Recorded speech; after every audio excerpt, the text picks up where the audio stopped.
Madame, bonsoir, monsieur, bonsoir. Merci d'être au rendez-vous de Tout au clair sur la télévision du Monde, votre talk show du lundi, mardi, mercredi. Sur la télévision du Monde, 21h, 22h et 30 minutes. Et ce soir, nous consacrons à une actualité et non des moindres, notamment à la crise sociopolitique qui secoue les régions du nord-ouest et du sud-ouest du Cameroun. La nouvelle colère du doyen d'âge du Sénat, le doyen d'A, le chief Fon Moukete, s'en est une fois de plus pris au président de la République, Paul Biya. Et il faut le rappeler, le chief Moukete est du même bord politique que le chef de l'État, Paul Biya, et même membre du comité central et du bureau politique du RDPC pour la gestion de la situation dans les régions du nord-ouest et du sud-ouest du Cameroun. Et d'après les propos tenus par Chief Moukete à la Chambre haute du Parlement, je m'en fous, allez le dire à n'importe qui, allez le dire à Paul Biya, Dixit, je cite ce personnalité de la République, citez-moi n'importe où, ce coup de sang est de Chief Fon Moukete, sénateur du Rassemblement démocratique du peuple camerounais, le RDPC, pour la région du sud-ouest du Cameroun. Par ailleurs, doyen d'âge des élus de la Chambre haute du Parlement. C'était le 5 avril 2019 dernier au Sénat. Victor Fon Moukete a laissé exploser sa colère au cours d'une plénière d'adoption du projet de loi fixant le nombre des conseillers régionaux par région au Cameroun. Qu'est-ce que toutes ces absurdités? Mon peuple meurt, il souffre et nous nous livrons à des jeux ici à Yaoundé. On devrait être prudent à tenu à préciser Tif Moukete, sénateur RDPC, au cours de ces débats. Une sortie, et non des moindres, qui a soulevé un tollé national au sein de la classe politique du parti au pouvoir et même de l'opposition de notre pays, mais surtout au sein de la presse nationale qui, pendant les 2 premiers jours de cette nouvelle semaine, a bien voulu consacrer des petites unes et même des unes autour de cette querelle, de ce coup de gueule du sénateur doyen d'âge du Sénat, Chief Moukete, par ailleurs, personnalité très courue de la place de la région du sud-ouest du Cameroun et même de la classe politique de façon globale. Chief Moukete, au regard de cette position, jette un pavé dans la mare pour ce qui est de cette crise anglophone, crise sociopolitique qui continue de perdurer et qui a véritablement du mal à être implémentée ou du moins à trouver des solutions sur le terrain. Et avec nos experts, mesdames, messieurs, nous allons essayer de tenter d'apporter des éléments de réponse, surtout que depuis quelques jours également, on le sait, des pouvoirs publics et les organisations de la société civile se bagarrent autour de la gestion de la crise et en rapport avec les déplacés internes au Cameroun et la prise en charge de ces différents déplacés internes. Le ministre de l'administration territoriale a commis un communiqué à cet effet, un communiqué renforcé par la sortie du ministre de la Communication, le porte-parole du gouvernement, René Emmanuel Sadi. Pourtant, les organisations de la société civile, elles, disent tout le contraire de ce que nous a présenté le gouvernement de la République. Pourquoi cette guerre des chiffres et également pourquoi cette bataille autour de cette question des déplacés internes, autour de cette crise sociopolitique dans les régions du nord-ouest et du sud-ouest du Cameroun. On en parlera dans le cadre de cette édition de Tout au clair sur la télévision du Monde. Mesdames, Messieurs, vous savez, Tout au clair est une émission interactive. Vous pourrez donc tout à l'heure nous envoyer vos contributions ou alors vos questions à travers le 6 99 57 30 26, 6 99 57 30 26 et vous serez des nôtres dans le cadre de ce débat pour davantage permettre à ce que ce débat soit encore plus intéressant que par le passé. Mesdames, Messieurs, dans quelques instants, c'est la présentation de notre panel. Bonsoir, bienvenue une fois de plus. À tout de suite.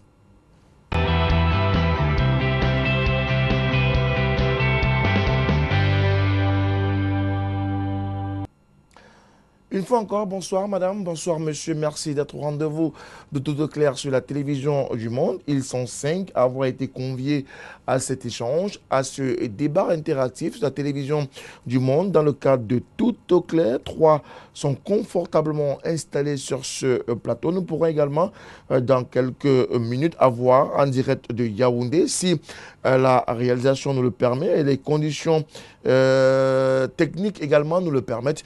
Nous pourrons en voir en ligne de Yaoundé, capitale politique du Cameroun, Elie Smith, l'un des acteurs de premier plan dans le cadre de cette crise sociopolitique qui secoue les régions du nord-ouest et du sud-ouest du Cameroun depuis pratiquement 2016, soit près de 3 ans que cela a perdu, et on le sait, à raison de cette crise. Ils sont très nombreux, ces populations de ces deux régions, qui ont dû quitter leurs villages respectifs pour se réfugier dans les zones un peu plus sécurisées.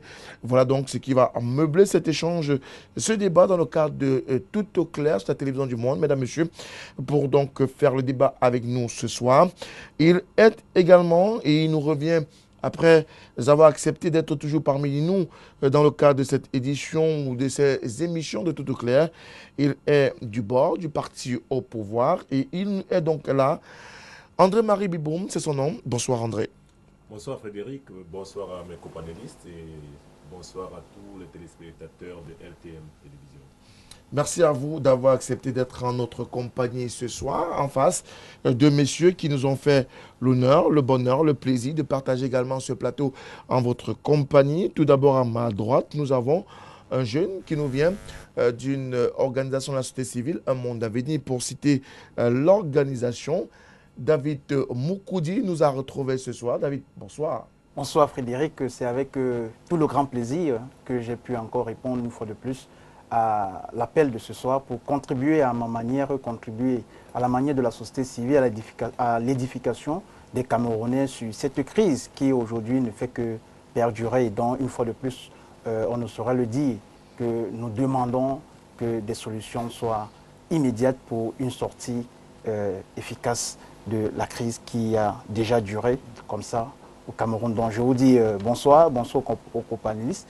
Bonsoir aussi aux millions de téléspectateurs qui nous suivent dans tout le monde entier. Merci à vous d'avoir accepté d'être avec nous ce soir.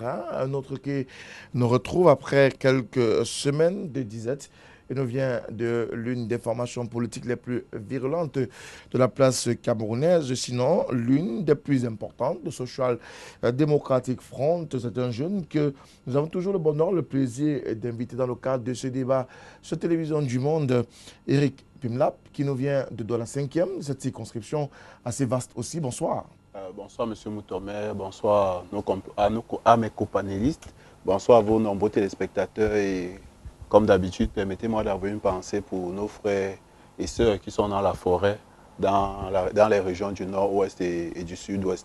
C'est toujours un plaisir de participer à cette émission pour apporter notre contribution à l'information et parfois à la formation de nos concitoyens. Alors, il faut le dire, ils sont très nombreux, ces Camerounais qui ont dû fuir leur village à raison de cette situation qui perdure dans le nord-ouest et le sud-ouest du Cameroun. Et je tiens à le préciser, cette situation a débuté pratiquement autour d'octobre 2016 avec plusieurs revendications corporatistes. Nous n'y reviendrons peut-être pas dans le cadre de cette édition, mais nous voulons vous rassurer que nous essayerons de faire le tour de la question dans le cadre de ce programme Tout au clair sur la télévision du monde. Un autre invité qui nous a retrouvés dans le cadre de ce débat qui nous vient d'un mouvement mis en place au Cameroun pour davantage impliquer la jeunesse aux questions de gestion de la cité. 11 millions pour nommer le mouvement, dont le coordinateur est toujours sur le terrain. Lui, c'est Jonathan Batengene qui nous a retrouvés ce soir. Monsieur, bonsoir. Bonsoir Frédéric Moutomer, bonsoir aux millions de téléspectateurs qui regardent la télévision du monde et bonsoir à tous les copanélistes. Merci à vous d'être des nôtres. Alors, permettez que je puisse commencer cette émission avec, bien évidemment, notre acteur de la société civile et qui a également un regard assez large de ce qui se passe dans le nord-ouest et le sud-ouest du Cameroun. David Moukoudi, que se passe-t-il en ce moment même dans les deux régions du nord-ouest et du sud-ouest du Cameroun? Alors, c'est une fois de plus avec désolation, hein, vraiment, quand nous prenons la parole pour parler de ce qui se vit aujourd'hui depuis pratiquement déjà 3 ans au Cameroun, avec cette guerre, cette crise que nous appelons la crise anglophone.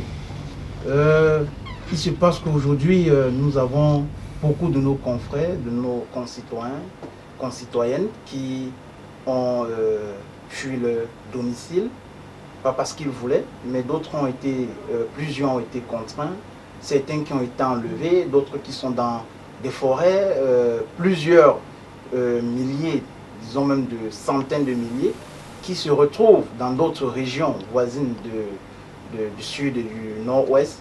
Certains et en centaines de milliers aussi qui ont quitté le Cameroun. On va le dire comme ça.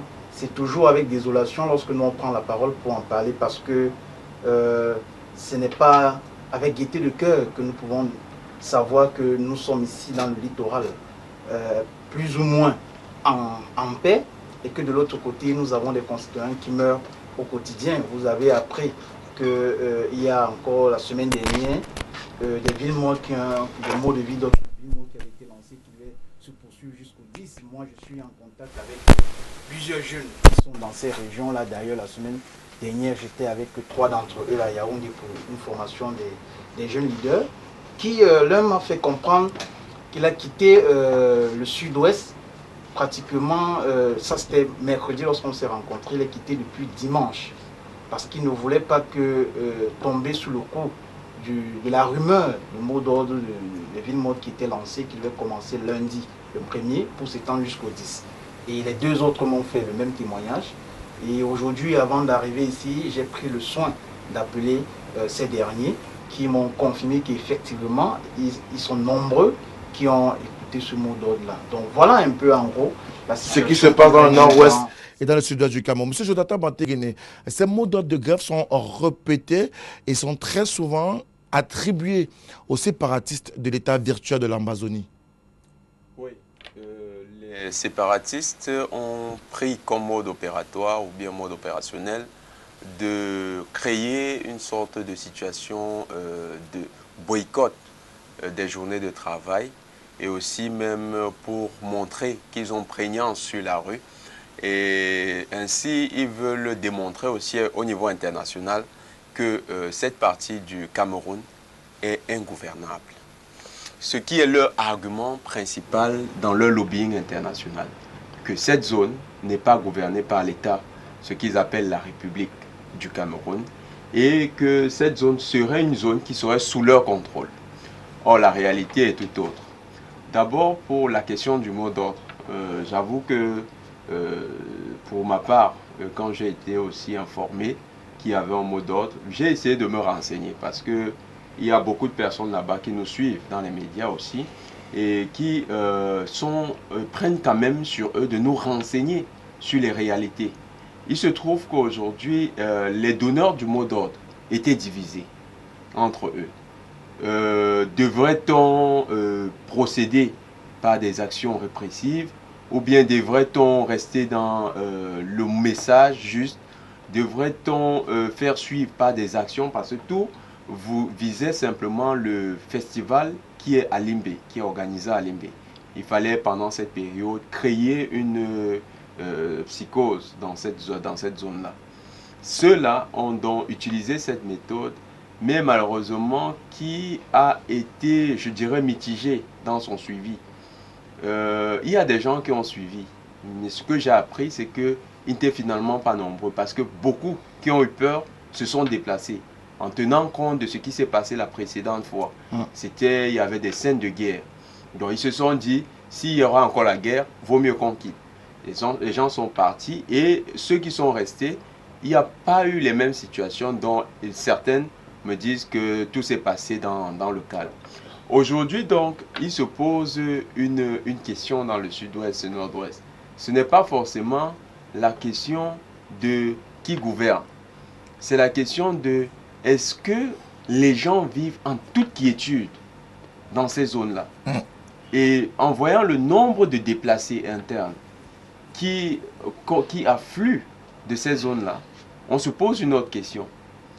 est-ce que l'État du Cameroun en interne propose une solution durable? Quand je dis solution durable, c'est-à-dire un compromis qui va véritablement résoudre cette question-là au niveau de ces zones. On reviendra sur les solutions tout à l'heure, mais avant, nous sommes encore en train de dresser une espèce d'état des lieux de ce qui est vécu au quotidien de lundi à dimanche par les populations, par nos compatriotes du nord-ouest et du sud-ouest du Cameroun. Et puis là, pratiquement le lundi est ville morte dans le nord-ouest, le sud-ouest du Cameroun. À raison de la tenue du Festac, les sécessionnistes ont appelé à 10 jours de ville morte. Malheureusement, les 10 jours de ville morte n'ont pas été suivis. Est-ce à croire que finalement, ces populations ont compris l'intérêt de pouvoir vivre sereinement leur vie? Je tiens à rappeler que lorsque vous regardez les zones de forte tension, Limbé n'est pas une zone de forte tension. Les équipes du championnat camerounais de D1, notamment ceux du littoral, jouent leur match à Limbé.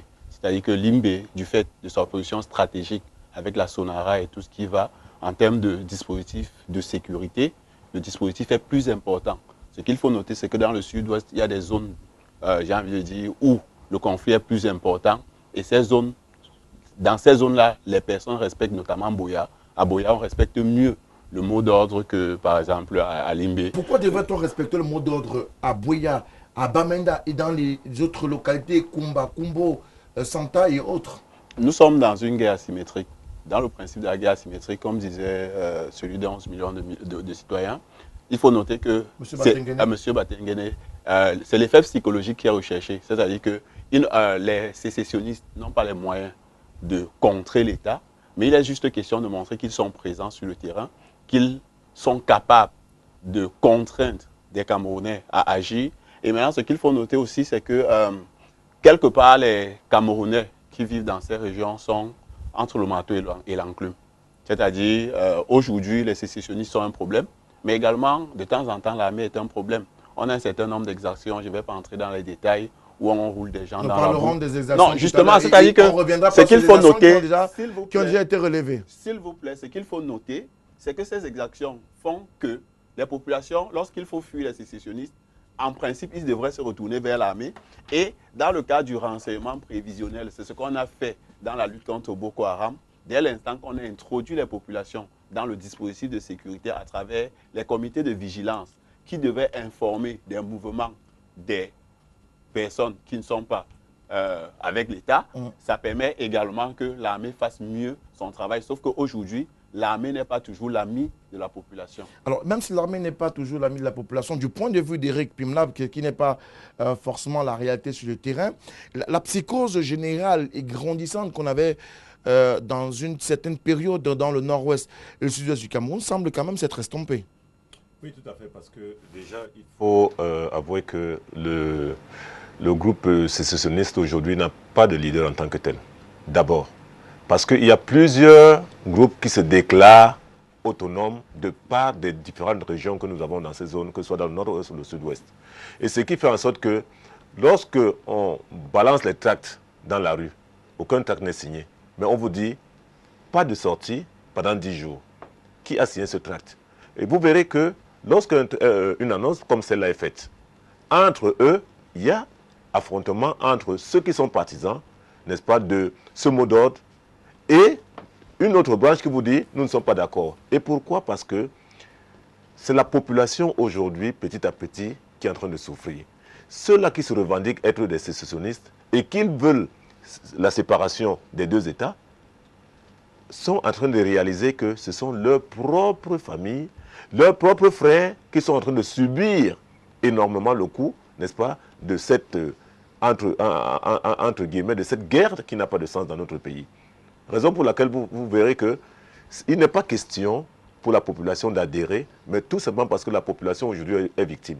Il n'y a pas eu un référendum au départ pour dire est-ce que la population nord-ouest, sud-ouest est d'accord pour que les deux parties du Cameroun se dissocient et que cette unité que nous avons bâtie pendant longtemps soit aujourd'hui en train de se voir, n'est-ce pas, fragilisée. Il n'y a pas eu de référendum.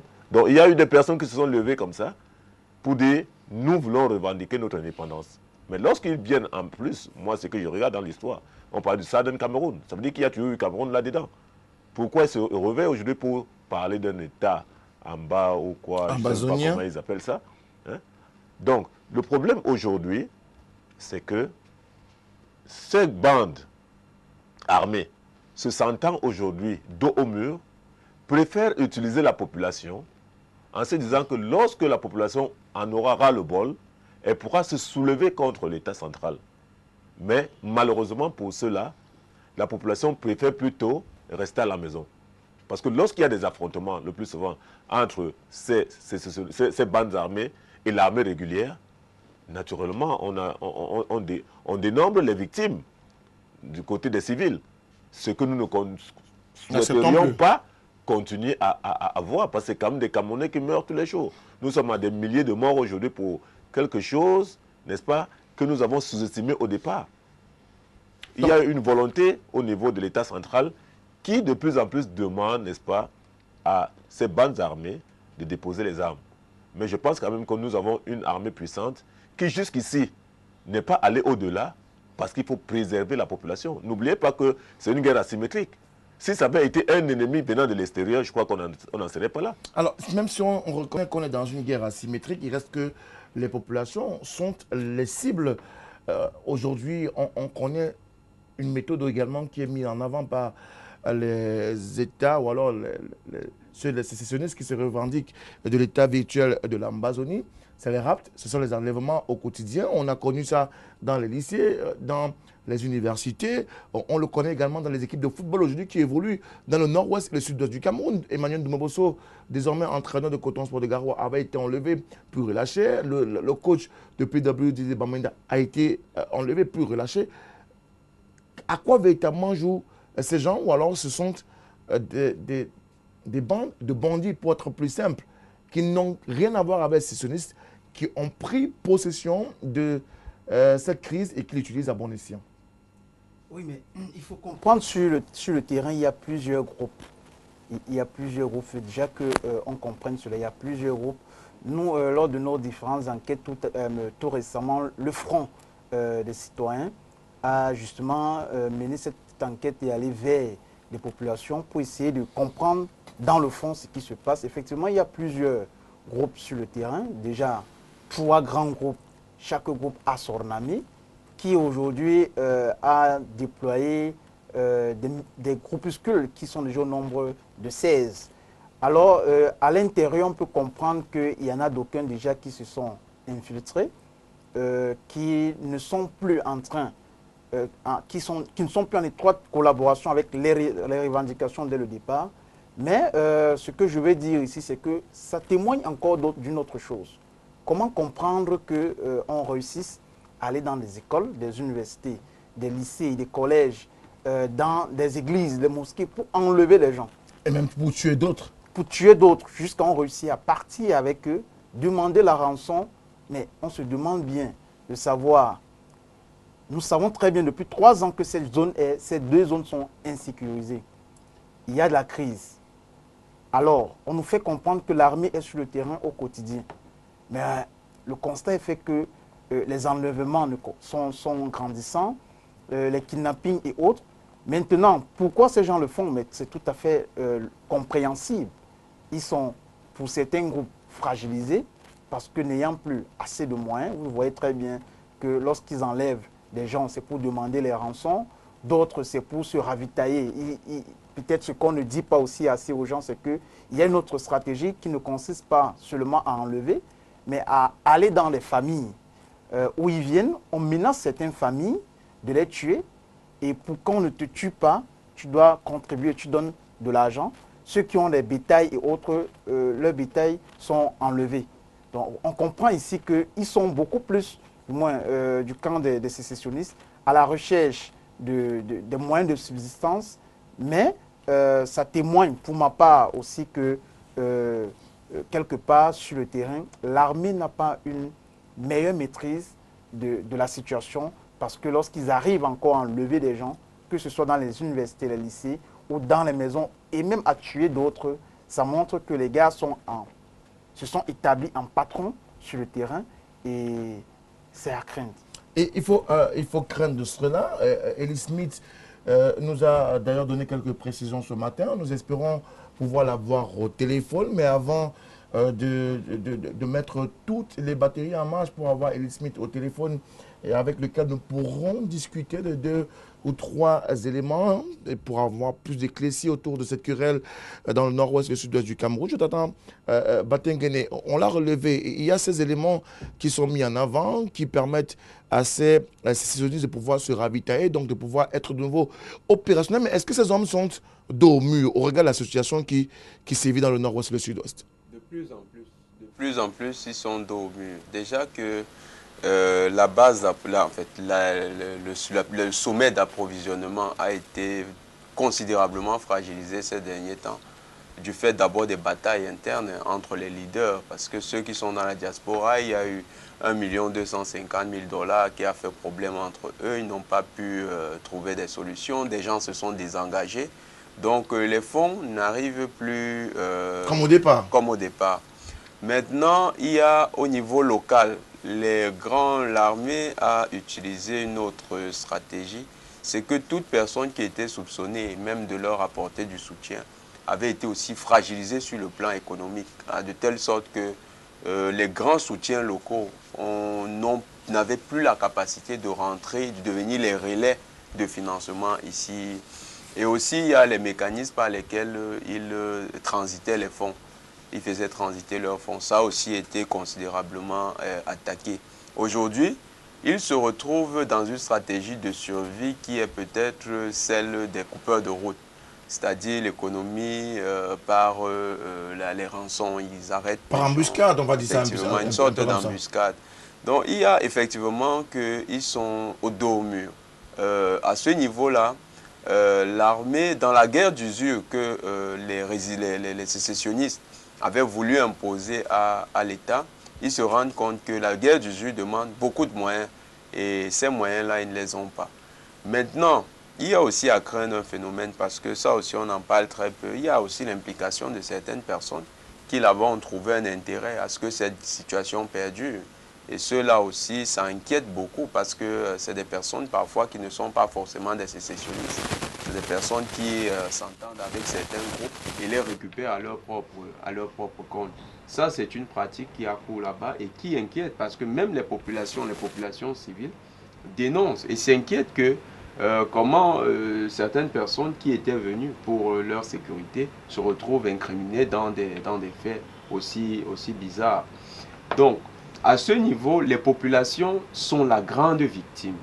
Et c'est ça qui a déploré. Les populations étant la grande victime, l'État aurait dû, parce que tout à l'heure, monsieur du SDF, Pimlap a proposé une lecture qui était, pour ma part, très pratique. Dans la perspective de renseignement prévisionnel, là où l'État du Cameroun a réussi à battre le Boko Haram, c'est-à-dire intégrer, ça fait partie de la philosophie de défense du Cameroun, la défense populaire, intégrer les populations dans le mécanisme de défense, on aurait dû penser à des stratégies pour avoir les populations qui sont aujourd'hui les victimes dans le giron de notre défense. Mais tout a été fait dans le sens de couper ces populations. Je vais prendre juste un exemple. Très rapidement. Un préfet a pris une décision dans la Maniou de dire aux populations de quitter les villages et de quitter même les villes parce que tout ce qu'on allait trouver dans les villages devait être confondu aussi. Une mauvaise décision? Très mauvaise décision parce que ces populations en quittant, c'est le renseignement qu'on a perdu, c'est des potentiels alliés qu'on a perdus.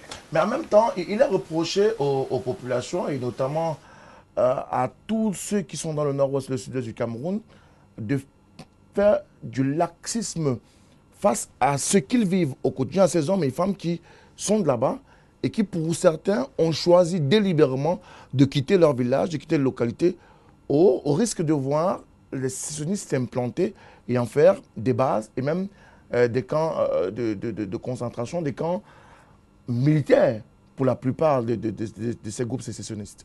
Ce que j'ai envie de dire, c'est que ne demandez pas aux gens de mettre leur vie en danger lorsque l'État ne peut pas les protéger. Parce que l'une des fonctions régaliennes de l'État... Il y a des militaires sur le terrain. Je dis bien, la question, il y a des militaires sur le terrain, sauf que la réalité est que aujourd'hui, les sécessionnistes contrôlent des petites parties. C'est vrai qu'ils sont régulièrement en mouvement.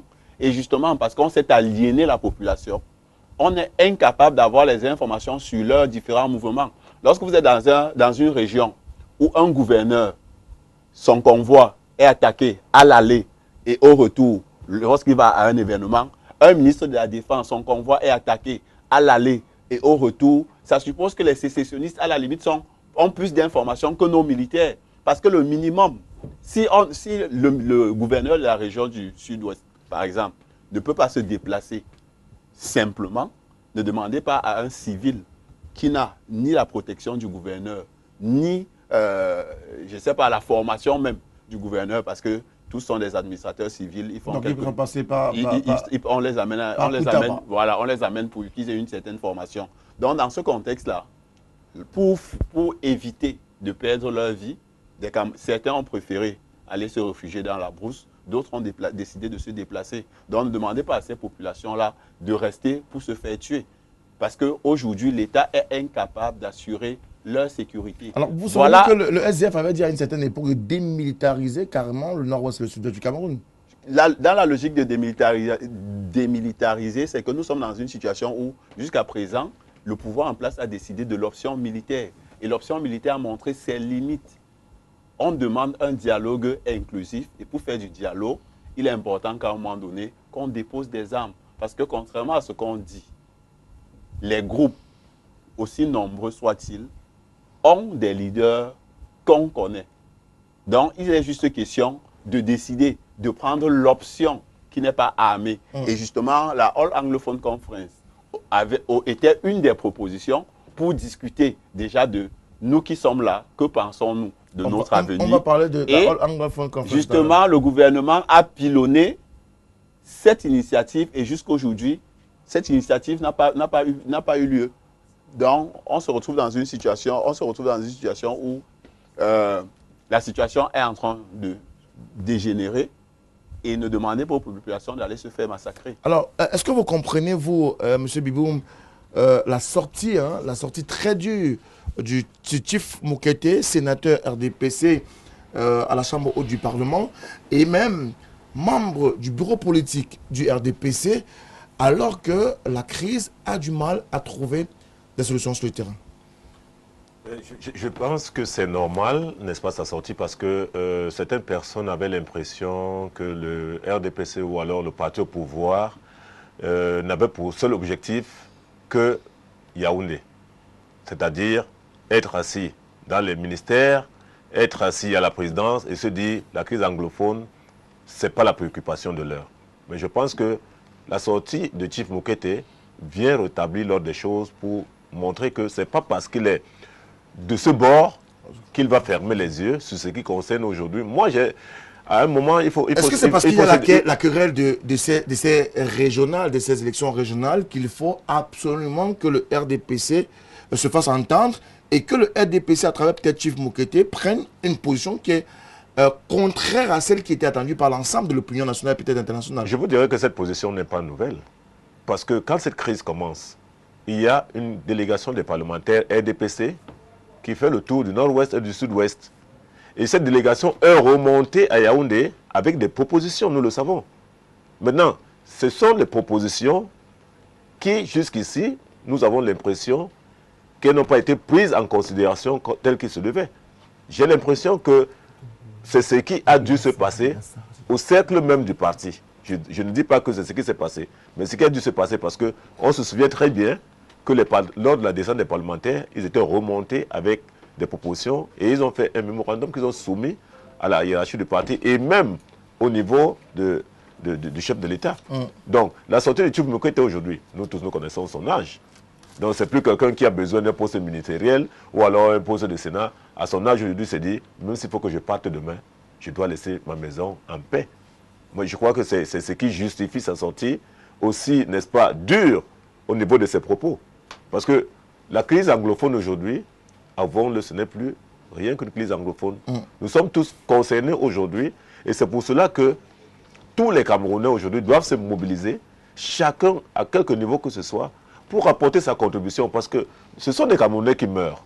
Ce ne sont pas les anglophones. Anglophones, ce n'est que, n'est-ce pas, cette identité culturelle que nous avons héritée de la colonisation. Mais nous restons d'abord tous des Camerounais. Et souvenez-vous que toutes les écoles anglophones qui ont fermé, les grands internats que nous avions là-bas, ce sont les enfants des francophones qui étaient en majorité là-bas, de ce côté. Donc nous sommes tous aujourd'hui concernés par cette crise. Alors, on a toujours été concernés par cette crise, mais aujourd'hui, il y a toute une grosse querelle autour de la gestion même de la crise de façon globale par les autorités. Les organisations de la société civile estiment que les pouvoirs publics n'en font pas assez ou ne font pas suffisamment d'efforts pour permettre à ce que les déplacés internes qui sont significatifs de façon globale puissent être véritablement pris en compte. Pourquoi vous estimez que les déplacés ne sont pas pris en compte, vous, les organisations de la société civile? Alors, pourquoi on l'estime? On ne reste pas dans nos bureaux pour l'estimer, c'est parce que nous sommes sur le terrain. Un monde à venir, pour ce qui est du littoral ici à Douala, a rendu visite à plusieurs familles de déplacés, principalement celles qui sont dans l'arrondissement de Douala 4e, donc à Bonabéry, où après multiples échanges avec ces dernières, il en ressort qu'elles disent se méfier du gouvernement. Pour la petite anecdote, au début, ces dernières n'ont même pas voulu nous recevoir, croyant qu'on vient répondre au nom du gouvernement. On a dit non, nous sommes une ONG et nous voulons mieux comprendre ce qui se passe de leur côté, comment ils ont vécu cette crise de la vie. Donc ce sont ces éléments de terrain qui nous font comprendre que les efforts qui sont menés jusqu'ici ne sont pas des efforts qui vont dans la ligne de résoudre de manière rapide, je ne veux pas dire ne pas résoudre la crise, mais de manière rapide cette crise.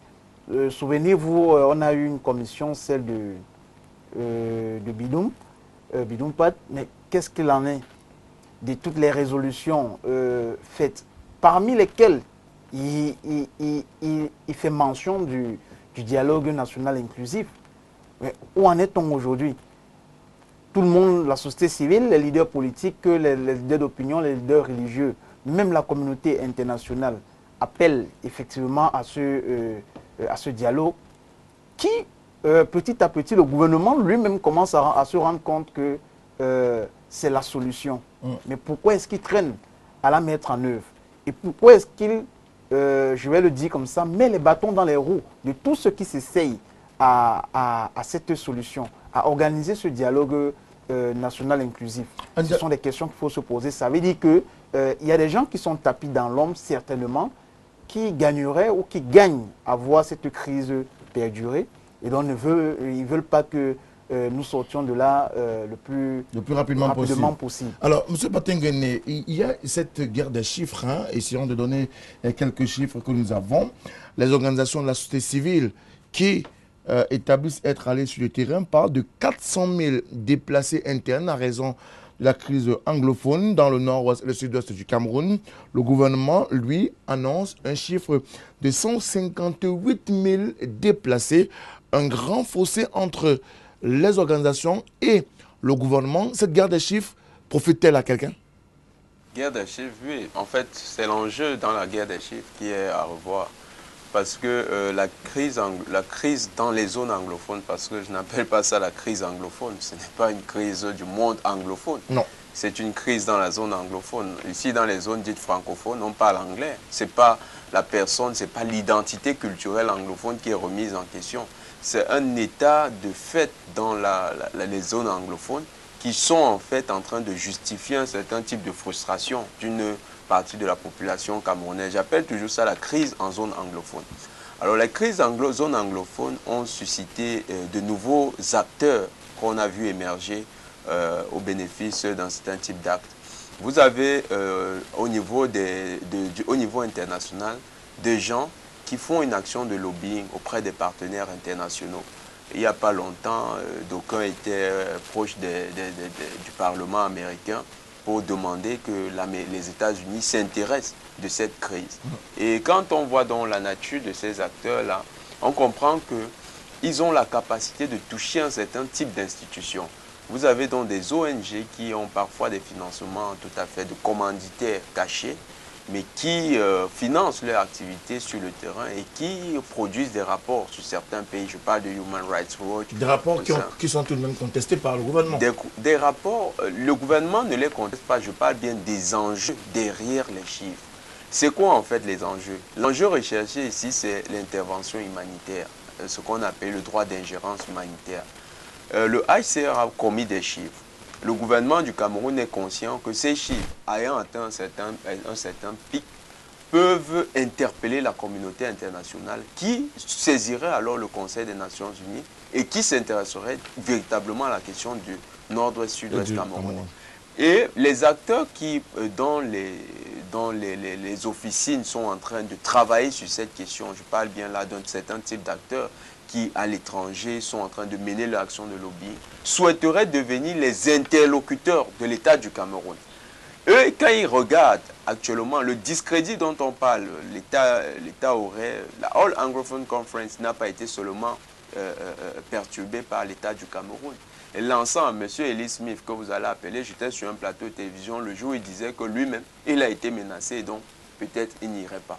Donc, ça veut dire que ceux-là qui sont en train de mener aussi les actions à l'international ne trouvent pas légitimes les acteurs que nous nous proposons ici. Eux, ils pensent qu'ils sont les meilleurs interlocuteurs de l'État et ils ont les termes de leur dialogue.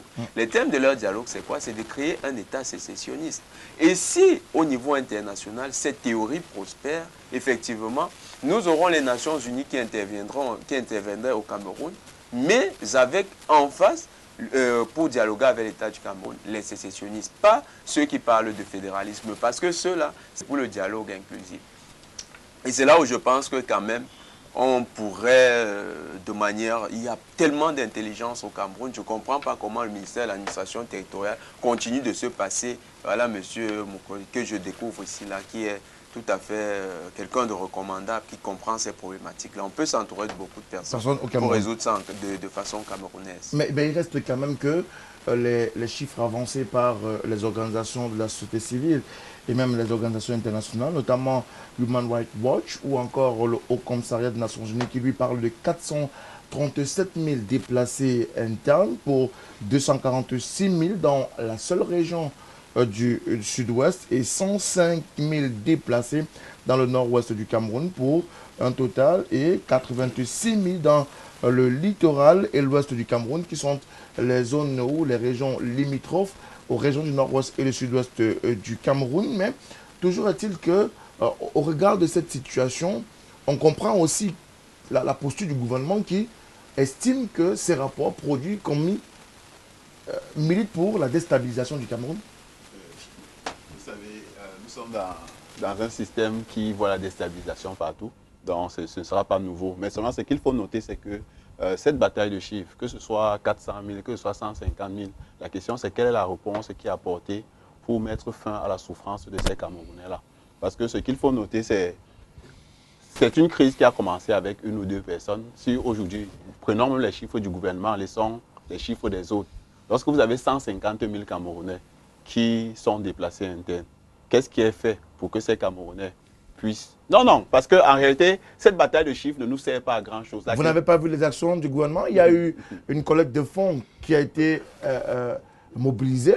Et d'ailleurs, des familles ont reçu des dons. Monsieur Moutomé. Oui. Monsieur Moutomé. Il y a eu un scandale. Ce que j'ai envie de dire, c'est qu'aujourd'hui, nous sommes dans Douala, nous sommes dans la région du littoral, qui est une région limitrophe du nord-ouest et du sud-ouest. Quel est le mécanisme pour accueillir les déplacés qui quittent du nord-ouest parce qu'ils fuient la guerre pour être accueillis dans la région du littoral? Il n'y a aucun mécanisme qui existe. Ce sont des familles qui, à leur corps défendant, parfois même ils ne parviennent pas à manger, qui sont obligés d'accepter des gens qui viennent. Et maintenant, ça c'est pour ceux qui trouvent la famille à Douala. Pour ceux qui n'ont pas de famille, qu'est-ce qu'ils font? Le gouvernement n'a mis aucune structure. Par exemple, quand vous me dites qu'on est parti distribuer les matelas, les papiers hygiéniques, il y a quelqu'un qui a dit, vous venez, je suis un déplacé, vous venez au papier hygiénique et vous avez dit que c'est du papier hygiénique dont j'ai besoin pour en ce moment. Vous minimisez l'affaire aussi. C'est juste pour faire comprendre qu'en réalité, on aurait mis sur pied un système pour accueillir nos frères et sœurs du nord-ouest et du sud-ouest qui sont déplacés. Et tout le monde saurait que lorsque j'arrive dans le nord-ouest, je suis un déplacé interne, voilà où je dois aller, voilà les communications qu'on devrait faire. D'accord.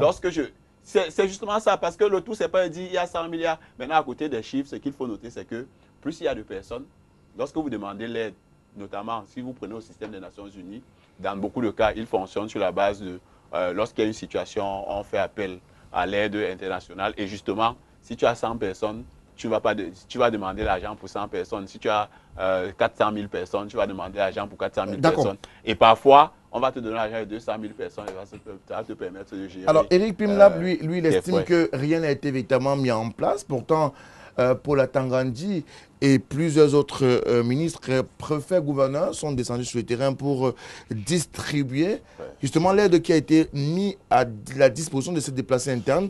Une action à saluer et qui pourrait davantage être dynamisée, reconfortée ou alors plus densifiée. Vous me permettrez déjà de revenir un peu sur le rôle des ONG internationales au niveau de l'Afrique. Parce que ce n'est pas le premier cas. Chaque fois qu'il y a une crise dans un pays africain, je crois que nous avons toujours vu la réaction de ces ONG. On a l'impression qu'elles ne militent pas pour une solution dans ces pays, mais elles sont là plutôt pour servir certains intérêts qui n'ont rien à voir avec ces pays. On l'a vu dans plusieurs dossiers en Afrique, pas seulement le cas du Cameroun. Donc ce n'est que chose à laquelle nous sommes déjà habitués, alors que le Cameroun a un problème sérieux aujourd'hui, où nous attendons, n'est-ce pas, les contributions non seulement des Camerounais, mais du monde entier, pour qu'on puisse sortir de cette crise. Parce que ce n'est pas une crise qui, n'est-ce pas, impacte tout simplement la vie du Cameroun. Mais même dans nos relations avec les partenaires économiques aujourd'hui, cette crise a permis d'avoir un coup sérieux. Revenons maintenant sur la question des déplacés. Je crois que le gouvernement n'est pas resté les bras croisés. Soyons honnêtes là-dessus. Le gouvernement camerounais n'est pas resté les bras croisés. Nous voyons au quotidien comment le ministre de l'administration territoriale et les gouverneurs des régions qui accueillent ces déplacés se mobilisent. La crise n'est pas arrivée à son terme pour dire voilà le résultat. Mais je pense que pour l'heure, je crois que pour l'heure, oui. Oui. Nous sommes dans la région du littoral. C'est pas lui qui pose des questions. Nous sommes dans la région du littoral. C'est vous qui avez la parole. Quelqu'un fuit la guerre au nord-ouest ou bien au sud-ouest. Lorsqu'il arrive dans le littoral, on l'accueille où? Je pense que lorsque vous partez d'ici et que vous êtes en détresse, oui, la première personne à rencontrer, c'est une autorité. D'accord? On rencontre qui? C'est une autorité. Il y a la délégation du service social à Douala, dans le littoral. Il y a les préfets, il y a les sous-préfets. Je ne pense pas que ces déplacés se sont retrouvés auprès de ces autorités et n'ont pas reçu accueil. Il n'y a aucun mécanisme qui est mis en place. On demande d'avoir une structure, un mécanisme et qu'on communique dessus. Lorsqu'on décide d'accueillir des déplacés, c'est ce qui se fait. Lorsque vous parlez de mécanisme d'accueil, d'accord? Oui. C'est des projets qu'il faut concevoir. Et lorsque vous avez... On a collecté 12 milliards. Écoutez. On a collecté 12 milliards. J'ai l'impression on ne peut pas savoir où sont ces 12 milliards. J'ai l'impression que vous ne suivez pas les sorties du ministre de l'administration territoriale par rapport à toutes ces aides qui ont été mobilisées pour les déplacer. On a dépensé 12 milliards. Vous attendez le bilan à la fin. Nous ne pouvons pas, à mi-chemin, dire... Voilà, les 12 milliards sont finis. Je crois que nous suivons toutes les informations. Ça fait un an, on a collecté 12 milliards, comme nous disent. Je crois que nous suivons toutes les informations. L'année budgétaire au Cameroun, c'est du 1er janvier au 31 décembre. Je crois qu'il y a un compte qui a été créé et qui n'est pas géré par un individu pour qu'on nous dise que cet individu... Commission interministérielle. C'est quand même toute une commission qui a été créée et qui suit au quotidien la gestion de ces fonds. Et même pas seulement les fonds en termes d'argent, mais il y a également eu des dons en matériel et autres. Et je crois que nous voyons la distribution de ces dons au quotidien. Non, moi, je vois les dons du chef de l'État. Je n'ai pas encore vu les dons de 12 milliards. Alors, on va peut-être permettre à nos téléspectateurs de pouvoir contribuer à ce programme, mais je voudrais rappeler à ceux qui sont à la maison, s'il vous plaît, il est bien mentionné que nous ne prenons que les SMS ou les messages WhatsApp. Ne nous appelez pas à ce numéro de téléphone qui s'affiche au bas de votre petit écran. Envoyez-nous simplement votre contribution à travers un SMS, comme c'est le cas avec M. Robert Clovis de Mendon à Yaoundé. Bonsoir à tous et à tout le panel. Le thème de ce soir me va tout droit au cœur. Cela pourrait, une fois de plus, réveiller les consciences de tous les Camerounais. Moi, je propose un dialogue franc et sincère, car on connaît quand la guerre commence, jamais on ne connaît quand elle finit. Clovis de Yaoundé. Un autre Camerounais qui nous a envoyé ce SMS, Eric Debolova.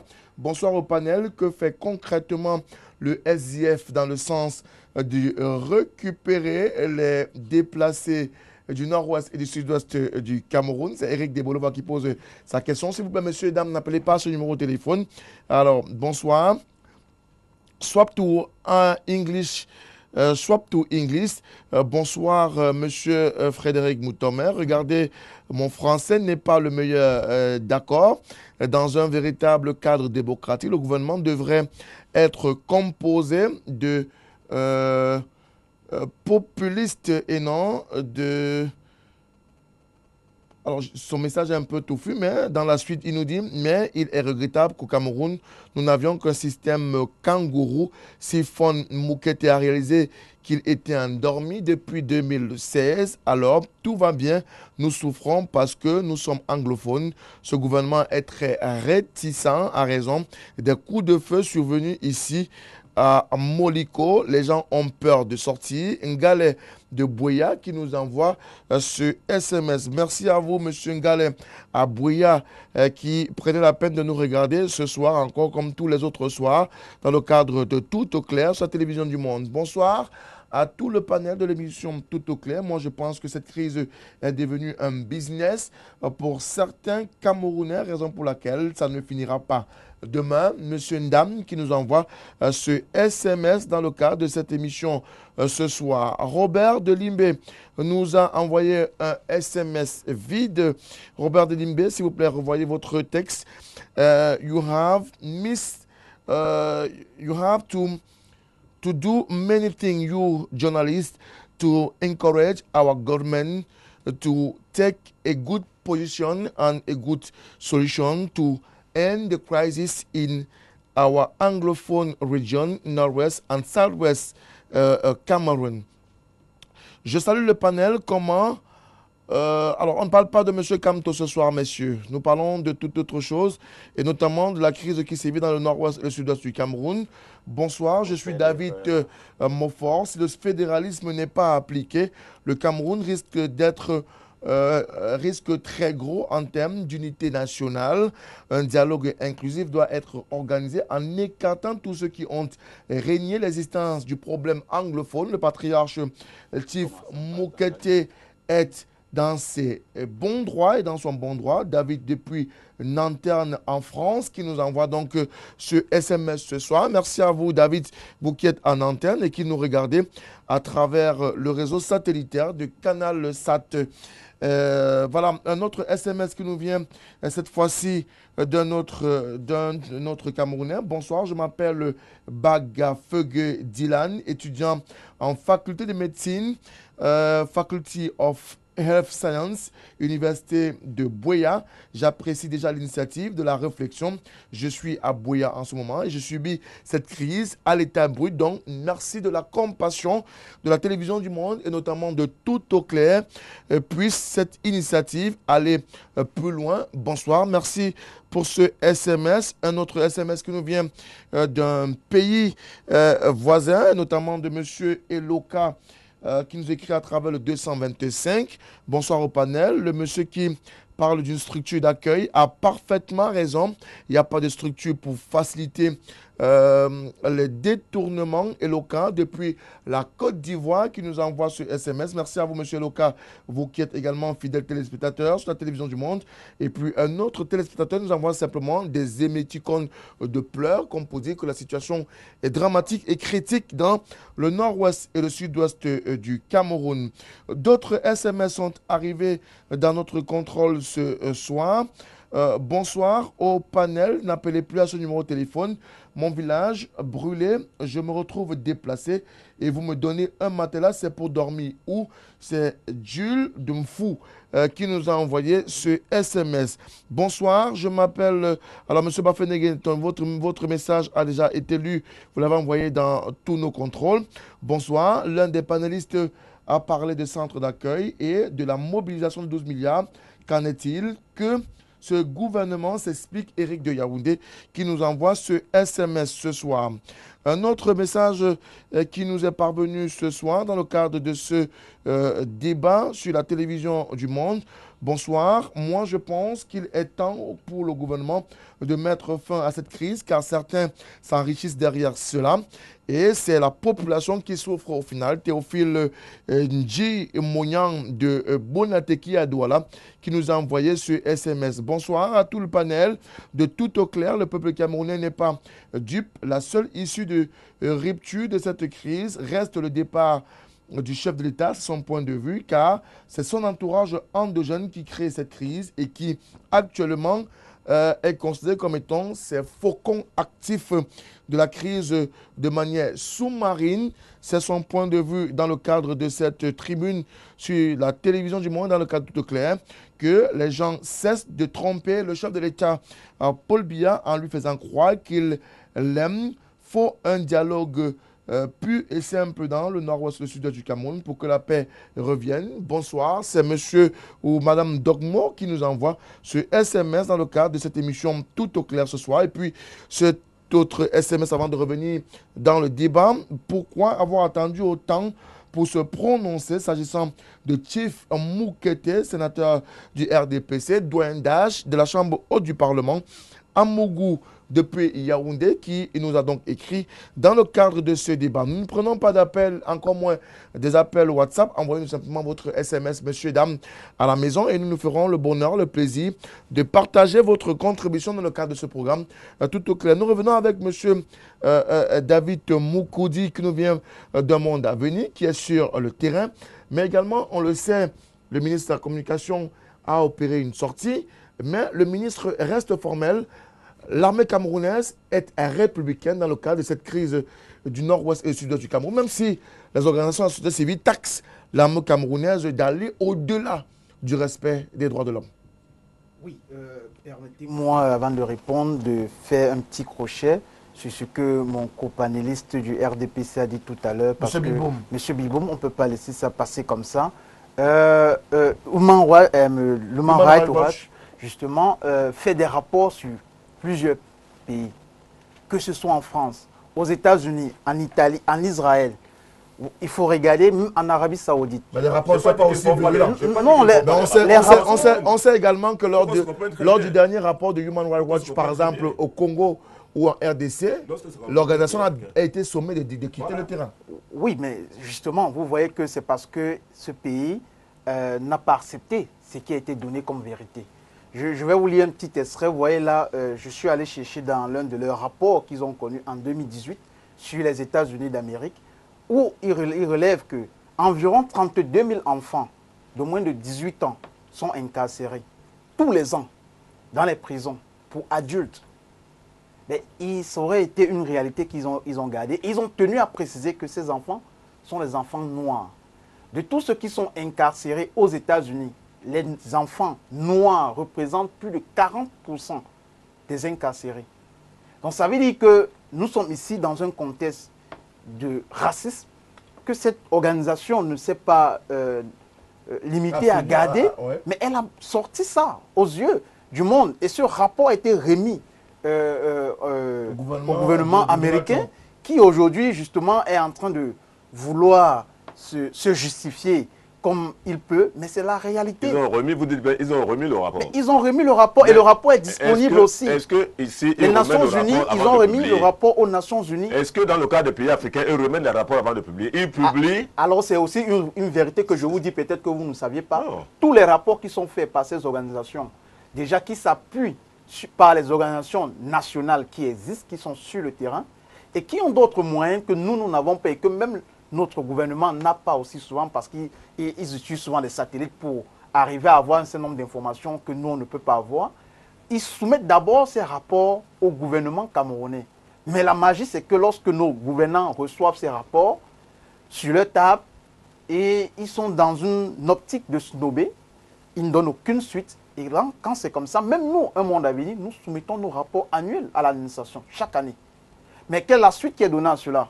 Et lorsque Monde Avenir fait sa sortie pour décrier et dit que le gouvernement camerounais commet des exactions, On dit que voilà une ONG qui a la sorte des Européens parce que ce sont eux qui les financent. Alors qu'au préalable, nous avons soumis nos rapports et nos recommandations. Alors, revenons sur la question de l'armée. Donc, justement, pour revenir sur la question de l'armée, c'est comme dans tout pays, l'armée, elle est républicaine. Mais lorsque l'armée ne réussit plus à jouer le rôle qui est le sien, alors comment voulez-vous qu'on continue à taxer cette armée d'armée républicaine? Quand cette armée, c'est celle-là qui, sur le terrain, nous l'avons vu. On se souvient de cette histoire où une dame et son bébé ont été fusillés par cette même armée. Mais comme ministre a voulu bien nous faire comprendre que cela ne venait pas du Cameroun, que c'est dans un autre pays. Mais après enquête, on s'est rendu compte qu'effectivement, c'est au Cameroun. C'est l'armée camerounaise qui a commis ces actions. Il y en a bien d'autres vidéos comme ça qui sont en train de circuler. Alors on se pose la question, est-ce cette armée-là qui est républicaine et qui doit protéger les Camerounais ou c'est une autre armée? Mais moi, je pense que... Donc, ça veut dire qu'en ce niveau, ça nous interpelle. Parce que quand on parle de l'armée, cela suppose qu'il y a des hautes instructions qui ont été données aux troupes d'agir. Oui. Mais je ne pense pas qu'on puisse assimiler des cas isolés et adosser ça à toute une armée. Je crois que jusqu'ici, quand même, avouons que notre armée est en train d'abattre un travail professionnel sur le terrain. Ce n'est pas parce que peut-être il y a eu quelques cas isolés qu'on va indexer toute une armée. Alors que nous savons ce que notre armée... De l'autre côté, c'est ce que notre gouvernement aussi fait. Il s'appuie sur les cas isolés. Je prendrai le cas, par exemple, de nos frères étudiants qui ont été enlevés dernièrement à Boya. Oui. Imaginez que ces étudiants soient encadrés par les sécessionniste armés et que l'armée décide d'ouvrir le feu. Quel aurait été le rapport donné sur cette armée? Alors là, on aurait dit l'armée a arrosé les étudiants. Non. On n'allait pas voir que peut-être l'armée a voulu sauver les étudiants et à la fin, il y a eu affrontement entre les sécessionnistes et l'armée. Moi, je pense qu'à un moment, il faut se poser la question de savoir pourquoi est-ce que l'armée a laissé la latitude aux sécessionnistes d'agir tout en canalisant leur mouvement. Parce qu'au lieu d'abattre 20 étudiants ou 200 élèves, je pense que l'idéal, et c'est ce que moi j'ai apprécié, parce qu'à la fin, ils ont recouvré la liberté. D'accord. Alors, M. Pimlap, sur cette question de l'armée, c'est une armée qui quand même joue son rôle sur le terrain, malgré que des cas isolés soient répertoriés d'exactions, mais des cas qui, quand cela est confirmé, sont sévèrement sanctionnés par la haute hiérarchie militaire. Vous savez, malheureusement, c'est justement ces cas d'exaction que la population retient. Parce que lorsque dans un village, il y a des habitants qui ont été traînés dans la boue, ce que ces populations retiennent, c'est que ces gars-là ne veulent pas notre bien. Et l'autre chose également, c'est que le haut commandement, de temps en temps, j'ai envie de dire, a refusé d'accepter ces exactions jusqu'à ce qu'on leur apporte la preuve de ces exactions. C'est-à-dire que le niveau de sanction n'est pas toujours, on ne communique pas sur est-ce qu'on a sanctionné des personnes, on ne sait pas si on les a sanctionnées. Et régulièrement, c'est-à-dire que de façon récurrente, on a des cas qui apparaissent et ce n'est pas bon pour l'image de l'armée, mais seulement de façon globale. Pour notre point de vue, nous pensons que l'armée fait un assez bon travail parce que, rassurez-vous, si on prend juste le cas de notre côte et avec les cas qu'on connaissait il y a de cela quelques années avec tous les bateaux, tous les rafts qu'il y avait, avec le travail que le BI a fait, notamment le BI Delta, avec les différents points qu'on a fait, on a au moins sécurisé notre zone maritime. Si on prend le travail qui est fait dans l'extrême nord, malgré les exactions, on a pu quand même contenir la nébuleuse Boko Haram. Donc, au niveau de l'Est, il y a un travail qui est en train d'être fait. Nous reconnaissons ce travail-là. Sauf que lorsque dans un village, et là je le précise bien, dans certains villages, il y a des exactions qui ont été commises. Et ces exactions ont poussé les populations qui, en principe, sont, comme je disais tout à l'heure, entre le marteau et l'enclume. Donc, d'un côté, vous avez les sécessionnistes qui, de temps en temps, ont des exactions. Et ces exactions vont aller grandissant, tout simplement parce que c'est naturel. C'est-à-dire que dès que vous laissez un conflit armé sur une certaine période, il y a des personnes qui profitent de ce conflit et se livrent à des excès. C'est comme ça que ça va fonctionner. Maintenant, et on a également... Est-ce que ces excès sont à cataloguer toute une armée? Ce n'est pas une affaire de catalogue, c'est une affaire de vécu. Tant que la population n'a pas le sentiment que l'armée est avec eux, ils vont fuir l'armée et ils vont se retrouver dans la brousse. Le principe aurait voulu que, parce qu'il y a des camps militaires qui sont connus, c'est-à-dire que les gens, au lieu de fuir pour aller en brousse, seraient allés rencontrer l'armée pour dire que non, nous on fuit. Et au moins au niveau, dans les camps militaires, il y a souvent, généralement, pour ces gars-là, il y a la nutrition, il y a le logement, on peut même mettre des tentes pour abriter ces personnes-là. Mais malheureusement, l'image qu'ils ont de l'armée, ce n'est pas une armée qui est là pour les défendre. Malheureusement. Alors, on a, c'est un problème d'image. Je pense qu'on a Elie Smith au téléphone dans le cadre de ce programme. Elie Smith est dans la capitale politique du Cameroun, Yaoundé. Elie Smith, bonsoir. Bonsoir. Merci beaucoup d'avoir accepté de répondre à quelques-unes de nos questions. Alors, nous avons évolué dans le débat ici ce soir et nous parlons de cette crise anglophone qui a du mal à pouvoir rassurer les populations au regard de cette multiplicité de mots d'ordre de boycott lancés par les groupes sécessionnistes. Oui. Bon, en tout cas, je n'ai pas suivi votre question, mais je crois qu'on a un peu discuté. Le problème est que la crise anglophone n'est pas encore résolue. Et ce n'est pas parce que il y a l'événement de Festa qui a lieu actuellement à Victoria que on doit estimer que tout va bien. Moi, contrairement aux autres, j'étais à Bamenda, je suis quitté de Bamenda, je suis allé à Kumbo, qui est à environ 110 km de Bamenda. Et là-bas, vous voyez que contrairement au message officiel qu'on véhicule, les Amazoniens ou les indépendantistes, on va en poupe là-bas.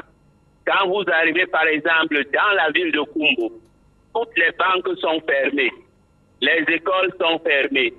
Donc ça n'a pas l'air que le problème est en train d'être résolu. Et les forces de sécurité, que moi par ailleurs je tiens à féliciter parce qu'ils n'ont pas assez d'hommes pour faire le travail, mais ils ont aussi un autre problème qui contribue à envenimer la situation, est que ils sont excessifs dans la manière qu'ils sont en train de mener ce combat. Parce que pour mener ce combat, ils peuvent gagner les cœurs des gens. Ils ne le font pas. Et ce que je suis en train de vous dire, je vous mets à défi d'y aller. Allez regarder le centre de Kumbo, on appelle Suez. Elle a été brûlée par l'armée camerounaise. Et ce qu'on a dit est que quand, par exemple, les Amazoniens se cachent quelque part et ici, sur un convoi de l'armée, il y a une certaine justice générale qui est faite, on brûle totalement. Donc, ce n'est pas une crise qui est en train d'être résolue, tout simplement parce que nous refusons de regarder les choses en face.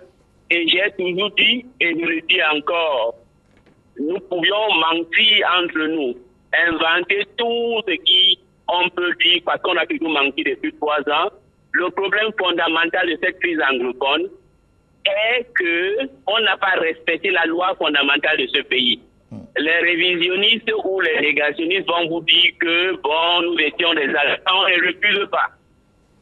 Les anglophones n'ont pas refusé. Mais quand on signe un contrat avec quelqu'un, on doit respecter. Même la constitution de 1996 n'est pas respectée. Donc, pour couper court, la crise n'est pas résolue. Nous sommes toujours en pleine crise, mais on doit avoir le courage de s'asseoir un jour, de voir comment résoudre le problème. Ce n'est pas seulement moi qui le dis. Même monsieur le chief Moukete l'a aussi dit à l'Assemblée, au Sénat. C'est Moukete qui a 101 ans, qui a écrit un livre, Mon Odyssée pour la réunification du Cameroun, qui défend la réunification, peut se lever et le dire, sauf les gens qui ne sont pas patriotes, qui n'aiment pas ce pays, vont dire le contraire. Donc, pour vous dire que la situation n'est pas résolue, quand vous arrivez à Bamenda, vous dormez et chaque nuit, vous entendez les tirs, les coups de feu. L'armée tire et puis les Amazoniens répondent. Donc, la crise n'est pas résolue. Quand vous habitez à Douala, Oui. ou vous êtes à Yaoundé comme on se promène comme on est en train de se promener, vous avez l'impression que tout va bien, mais les choses ne vont pas bien. Graduellement, je l'ai dit depuis 3 ans, et que on est en train de, petit à petit, par l'arrogance, refuser de confronter la réalité.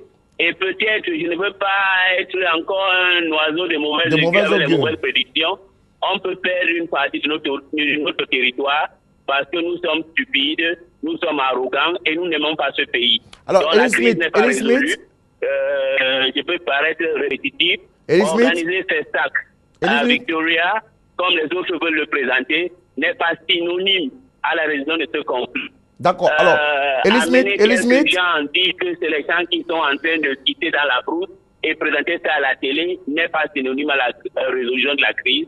La résolution est que nous devions confronter la réalité. Et autre chose, pour conclure, si les journalistes faisaient leur travail, partaient sur le terrain, rapporter les faits de ce qui se passe au lieu de se baser sur ce qu'on dit officiellement, je crois que beaucoup de personnes devraient savoir la réalité sur le terrain. Alors, Ellie Smith, vous pointez un doigt accusateur sur les journalistes qui essaient de faire tant bien que mal leur boulot, mais de l'autre côté, où est-ce qu'on en est avec la fameuse All Anglophone Conference? Bon, la fameuse Anglophone Conference, nous sommes en train de faire tout pour que on puisse organiser la Anglophone Conference.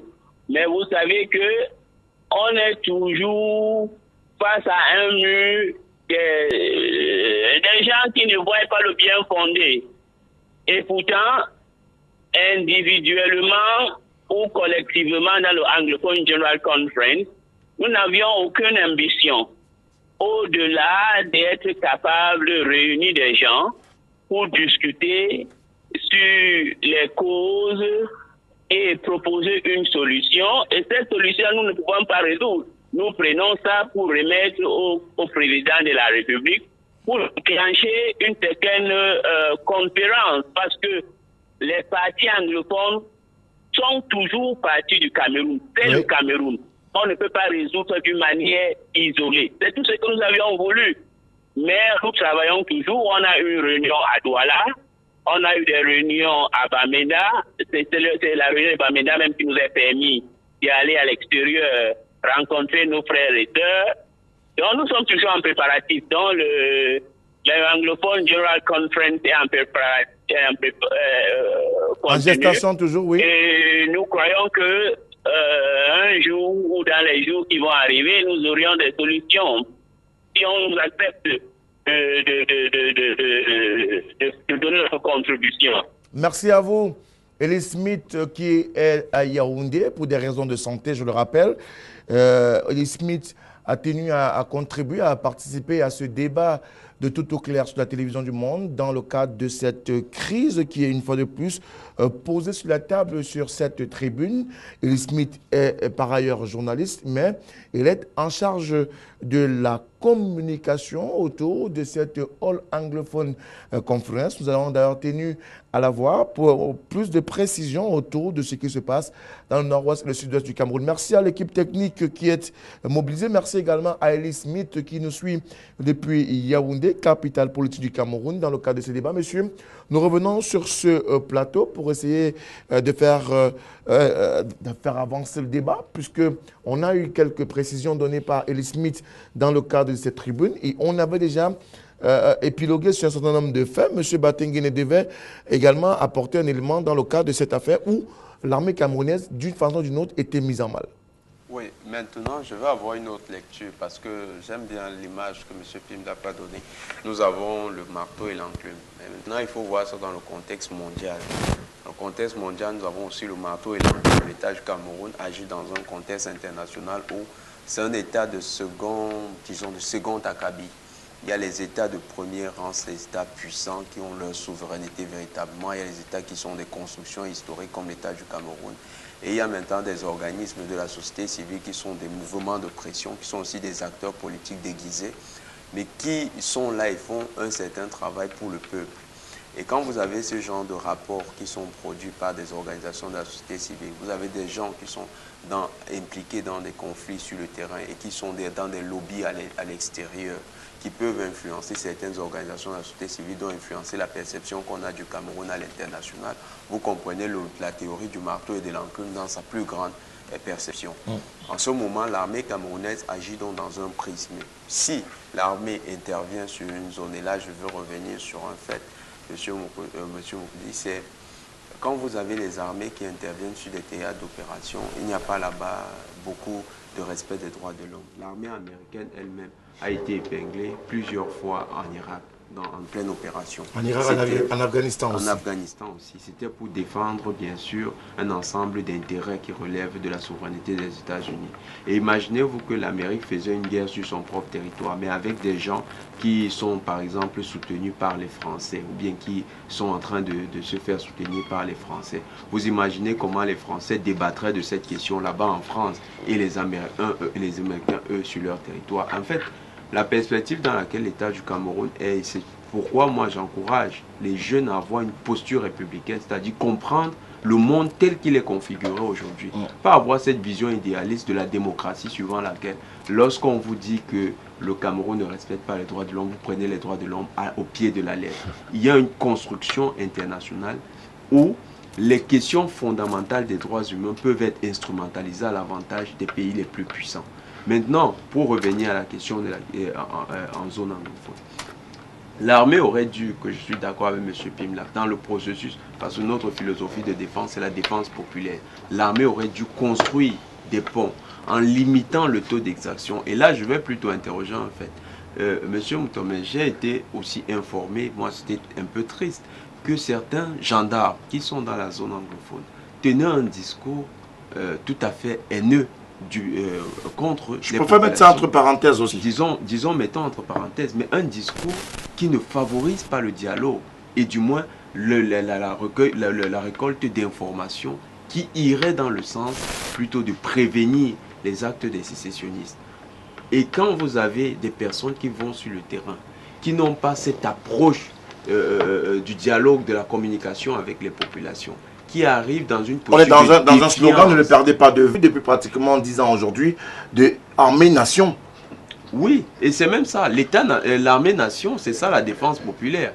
Mais quand vous avez donc une armée qui arrive dans une posture de défiance avec sa propre population, en ce moment-là, ça pose un réel problème. Okay. Soit qu'il faut faire une réforme des armées. Là, moi, je pense beaucoup plus global. Il faut faire une réforme des armées où les généraux proposent qu'on revoie dans la formation des éléments de terrain, comment est-ce qu'ils peuvent engager le dialogue quand ils vont dans des actions qui sont sur le terrain camerounais. Parce qu'il faut tenir compte de la conjoncture internationale. Nous n'intervenons pas dans un vide, nous ne sommes pas les puissances comme les États-Unis. Donc nous, plus que celles-là, plus que ces puissances-là, nous devons agir en tenant compte d'un certain nombre de paramètres. Il faut tenir compte d'un certain nombre de paramètres. Et puis là, on est pratiquement au terme du programme. Il nous reste à peu près 8 minutes ou maximum 10 si la réalisation nous permet. Non, oui. Juste que je comprends bien la posture de M. Batengene, mais souvent ce qu'il faudrait qu'il comprenne, c'est que justement, dans mon village, on dit, quand tu es petit, il faut savoir que tu es petit. Quand tu es petit, tu n'es pas arrogant. Parce que il y a deux discours. Le discours de l'honorable Uiba à l'Assemblée nationale, où, en tant que député, il a entrepris des démarches. Et ce qu'on lui a demandé, c'est que vous allez faire quoi? Et l'une des choses qu'on lui disait, c'est qu'ils sont un morceau de sucre dans la mer. C'est aussi un discours à mettre entre guillemets. Le discours existe. C'est un discours. Donc, ce que je veux vous dire, c'est que parlementaire qu'il faut davantage éviter dans un débat comme ceci. Lorsqu'on est dans un environnement international, où on est conscient qu'on n'est pas les plus forts et qu'on peut instrumentaliser un certain nombre de choses pour déstabiliser le Cameroun, ce qu'on fait, c'est qu'on n'est pas arrogant. On discute avec ses concitoyens. On pose des actes, c'est-à-dire qu'on ne vient pas prendre...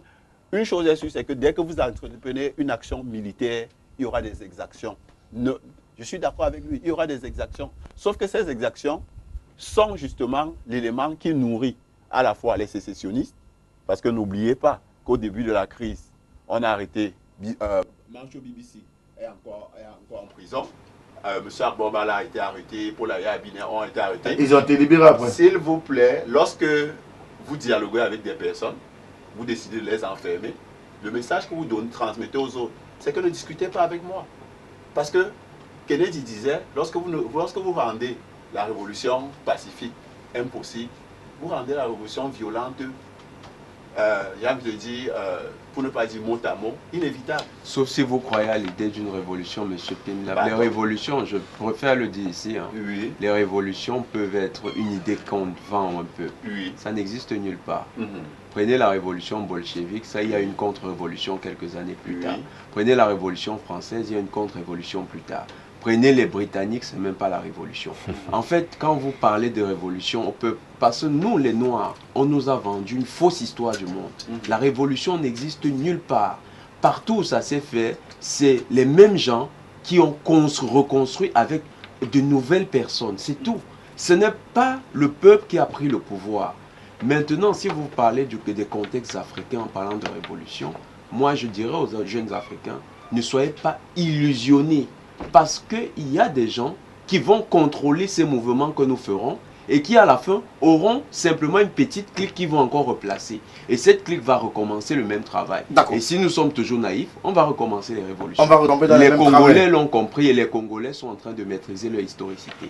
Alors, on va aller vers la fin de ce programme. Nous avons encore près d'une quarantaine de SMS à lire. On espère pouvoir y arriver, mais on est davantage dans la perspective de la fin de ce programme. Et Elie Smith nous a parlé tout à l'heure de cette fameuse All Anglophone Conference qui est très attendue et autour duquel, ou alors autour de laquelle, on a davantage brandi le slogan du dialogue inclusif souhaité par tout le monde. Alors, comment pouvoir tenir ce dialogue inclusif, David Boukoudi?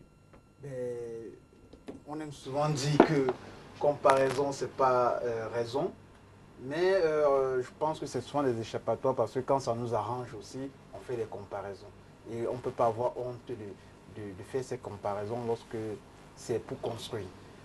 Nous voyons avec l'histoire des Gilets jaunes qui se passe en France, où effectivement les populations ont brûlé. On n'est pas dans le même contexte. On cassait, non, on n'est pas dans le même contexte, mais on est dans un contexte de revendication. Les zones, on n'est pas dans les situations où les gens se sont déplacés à raison de l'insécurité, à raison du banditisme, du grand banditisme, à raison des slogans tels que diviser le Cameroun. On est dans un contexte de revendication. On est dans un contexte où il y a eu des actions. C'était comme ça que ça a commencé. C'est plus tard que les gens se sont radicalisés. C'est devenu aujourd'hui pratiquement une guerre. Mais quand ça a commencé au début, on était on est dans le contexte d'aujourd'hui. Aujourd'hui, on est dans un contexte de revendication. Nous, on reste dans ce sillage, on est dans un contexte de revendication.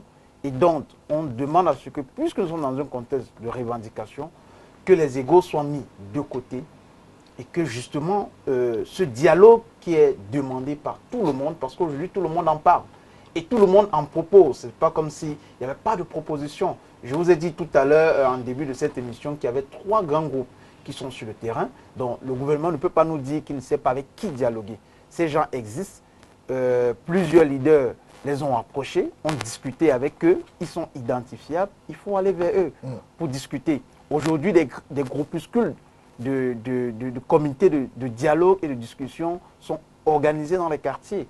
Allez, faites le tour dans les quartiers, suivez les activités des mouvements associatifs, politiques, même de la société civile. Vous verrez qu'il y a ce dialogue qui est organisé à leur niveau pour davantage comprendre le problème, davantage avoir des solutions et pourquoi pas proposer donc effectivement au gouvernement des éléments de discussion sur lesquels on peut s'asseoir pour dialoguer sans qu'il y ait un tabou, aucun sujet tabou, parce qu'aujourd'hui c'est aussi ça qu'on va nous dire que nous allons dialoguer, certes, avec qui, d'un, mais aussi de quoi.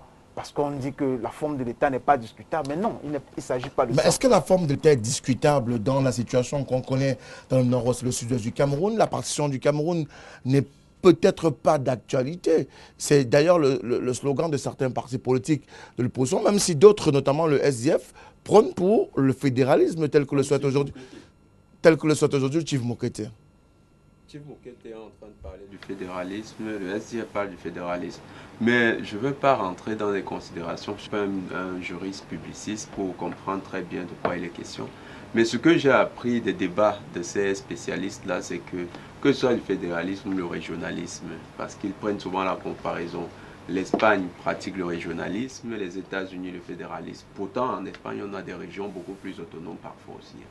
En France, on a des régions autonomes. Donc, les questions de décentralisation, fédéralisme, régionalisme, ça peut être peut-être un nom différent pour une même réalité politique. Maintenant, rentrons dans la question même de l'application de la Constitution de 1996. Et M. Eli Smith a effectivement parlé du problème en zone anglophone comme étant lié ou bien corrélé à la non-application de cette disposition de la Constitution. Effectivement, c'est ça. Aujourd'hui, il faut donner aux collectivités locales décentralisées la possibilité de s'autogérer, d'apporter des solutions, parce que là, elles sont plus proches. Et les élus locaux qui découlent du vote durant lesquels on désigne les conseils régionaux ou bien les conseils municipaux, ces élus locaux-là comprennent les problèmes de leur population. Et avec la décentralisation, on a le transfert des capacités financières qui descend au niveau des collectivités locales décentralisées, qui deviennent les véritables leviers du développement.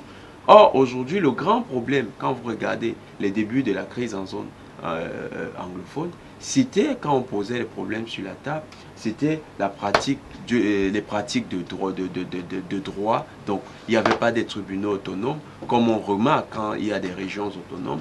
Il n'y avait pas un ensemble de pratiques qui étaient contrôlées par les personnes de là-bas. Et elles se sont dit, non, nous voyons que notre personnalité culturelle est en train d'être diluée. Or, avec des gouvernements autonomes régionaux, maintenant, elles peuvent défendre, ces populations peuvent défendre leur personnalité culturelle dans leur région et participer activement au développement tel qu'elles l'entendent.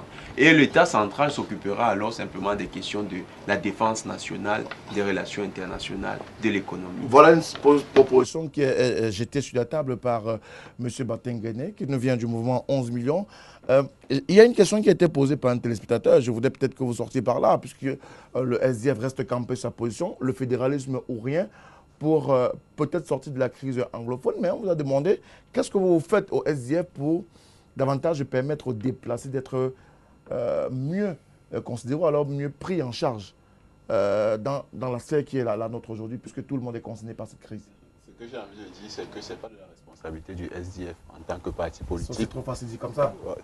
Ne venez pas demander aux gens de faire ce qui n'est pas de leur responsabilité. Pourtant, on se souvient que lorsque le chairman a voulu aller rencontrer justement, les déplacés et que les conditions de sécurité n'avaient pas été garanties et qu'on le lui avait refusé, il avait tempesté.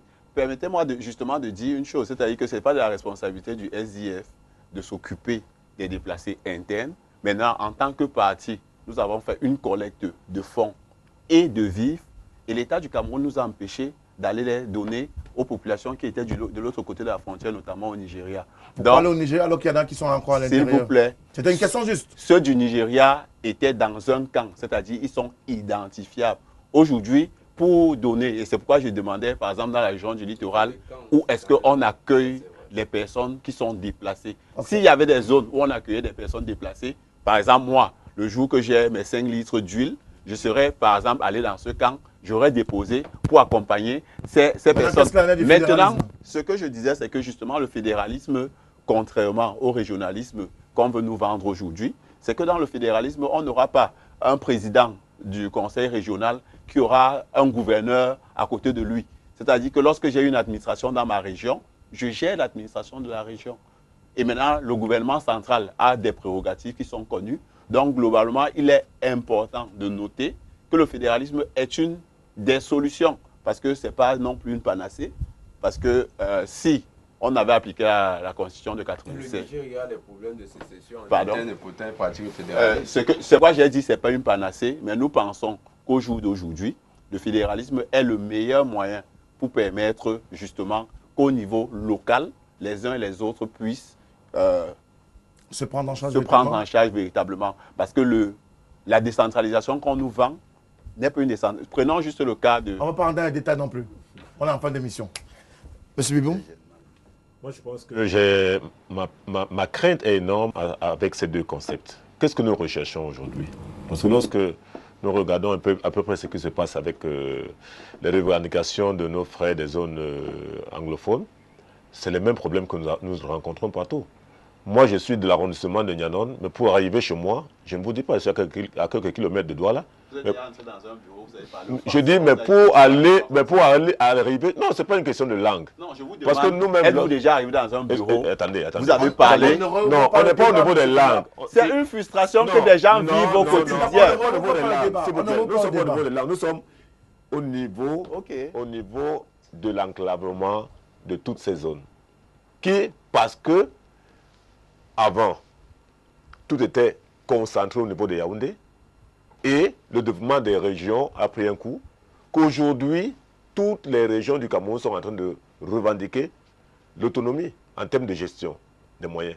Mais j'ai peur d'une chose, avec ce que nos frères revendiquent, pas nos frères en tant que les anglophones, mais ceux qui se disent les leaders.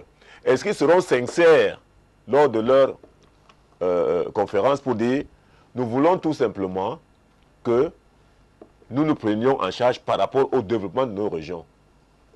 Parce que, il ne faut pas oublier, au départ, que ceux qui ont pris les armes revendiquent, c'est l'indépendance de ces régions. Est-ce que, avec la All Conference, ils vont s'accorder là-dessus? C'est là ma crainte aujourd'hui. Or, ce que nous recherchons, c'est que les armes soient déposées et que les Camerounais retrouvent la paix pour que nous puissions bâtir un pays fort et prospère. Merci à vous, messieurs, d'être venus sur ce plateau. On va prendre quelques SMS. Bonsoir tout le panel. La crise au Nozo se révèle de plus en plus comme un business. Tous les camps sont à fustiger car ce sont les pauvres populations qui payent le lourd tribut. C'est Charles de Yokadouma qui nous envoie ce SMS. Bonsoir le plateau. Je voulais comprendre si alors, M. Ibrahim Debafia, votre message est un peu tendancieux, je ne pourrais pas le lire. Bonsoir, je suis Boubawa depuis l'extrême nord du Cameroun. Je reviens sur les fonds collectés. Il devrait avoir une information sur les actions menées sur le terrain. On n'a jamais parlé de ces 12 milliards de francs CFA collectés. Good evening. Why is that people don't speak the truth in Cameroon? The man with bare head is lying. We are not receiving any help from the government since we leave our town Boya to Douala. We don't even have what to eat. Writing by Pierre Emmanuel qui nous a envoyé ce SMS sans nous dire précisément, et je pense qu'il doit être à Douala aujourd'hui, il est déplacé interne.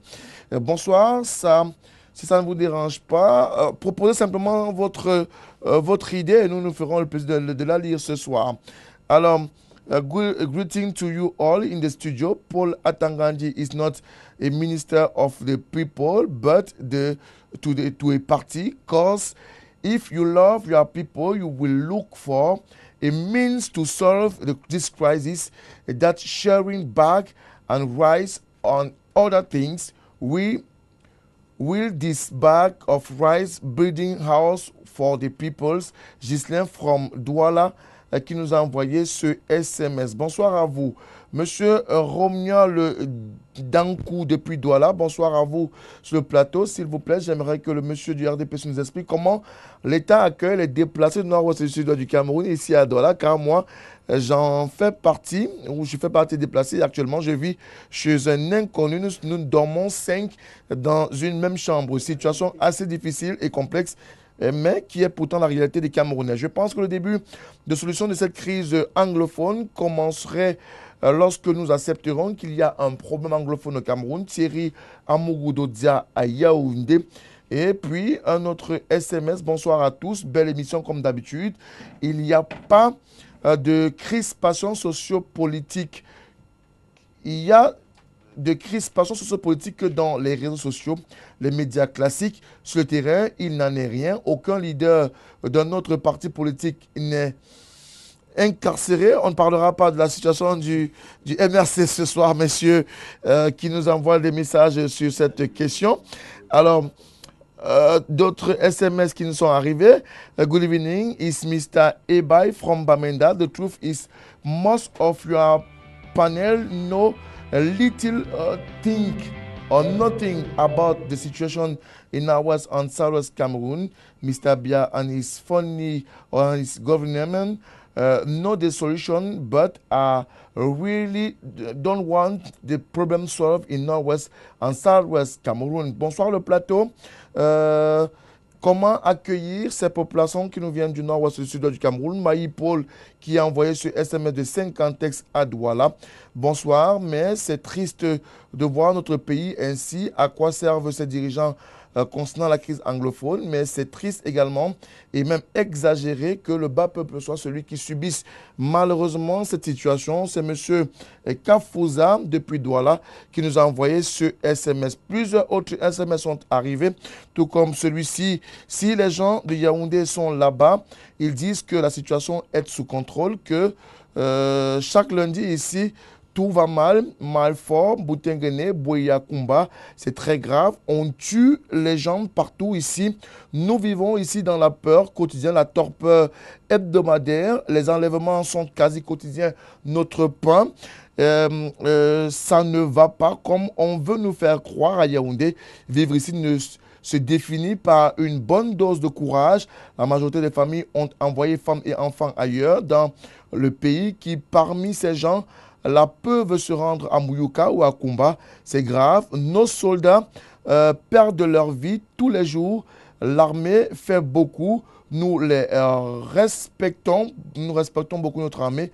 Et après, nous souffrons beaucoup dans le nozo. C'est Peter de Boya qui nous a envoyé ce SMS. Et puis, on va clôturer avec ce message de M. André de Limbé. Bonsoir. Quand vous vantez les prouesses des séparatistes, ne pensez-vous pas que l'armée camerounaise est composée des fils et filles de ce pays, qu'ils sont des enfants, des personnes qui se revendiquent du vert, rouge et jaune? C'est avec ce message de M. André de Limbé que nous mettons certainement un terme à ce programme. Il y en a encore des SMS que nous n'avons pas pu lire ce soir, raison du temps qui est imparti à ce programme arrivé à son terme. Merci à vous, merci à l'équipe technique, merci à Ellie Smith, à la direction générale, merci. On se retrouve demain mercredi dès 21h pour une nouvelle problématique et de nouveaux invités. Bonsoir.